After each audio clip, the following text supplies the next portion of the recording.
అందరికీ praise the lord. దేవుని నామానికి మహిమ కలుగును గాక. దేవుడు ఇచ్చిన ఇంత గొప్ప కృపను బట్టి ఆయనకు మాత్రమే ఘనత కలుగును గాక. ఈరోజు దేవుడు ఏ వాక్యం ద్వారా మనతో మాట్లాడబోతున్నాడో మనం అందరము చదువుకుందాం. లూకా సువార్త 5వ అధ్యాయము 4వ వచనము.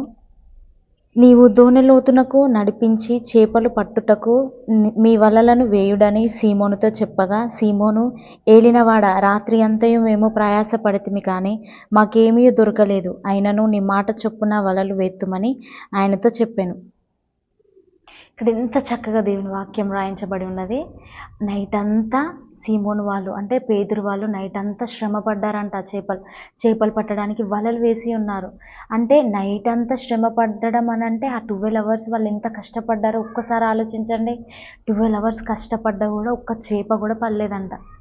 ఒక్కసారి దేవుడు అటువైపు వెళ్ళుచుండగా సీమోను దగ్గరకు వచ్చి అది ఒక్కసారి మీ దోణిని లోపలికి పంపు అని దేవుడు ఒక్క మాట సెలవిచ్చుడుతోటే నైట్ అంతా శ్రమ పడితిమి కానీ ఒక్క చేప కూడా మాకు రాలేదు, కానీ మీ మాట చొప్పున మీరు చెప్పారు కాబట్టి మేము వేస్తున్నాం తండ్రి అని ఒక మాట పలికి అక్కడ దోణిను లోపలికి పంపించిండు. సో అప్పుడు ఆ వలలను లోపలేసినప్పుడు చేపలు ఎంతగానో 2 దోణెలు నిండిపోయాయి.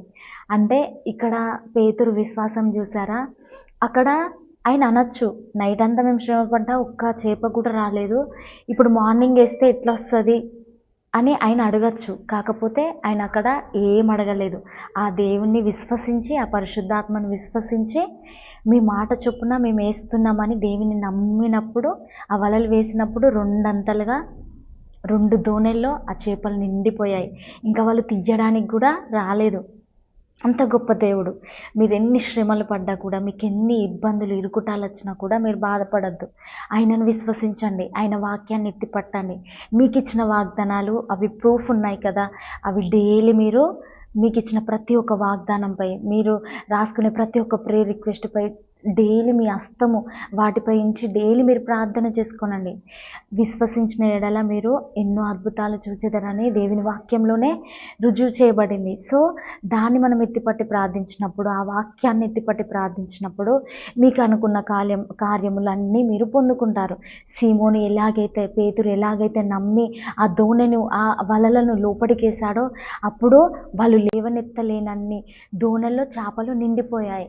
అలాగే మీ విశ్వాసం కూడా దృఢంగా ఉంటే అంతకన్నా గొప్ప కార్యములు మీరు కూడా చేయగలరు.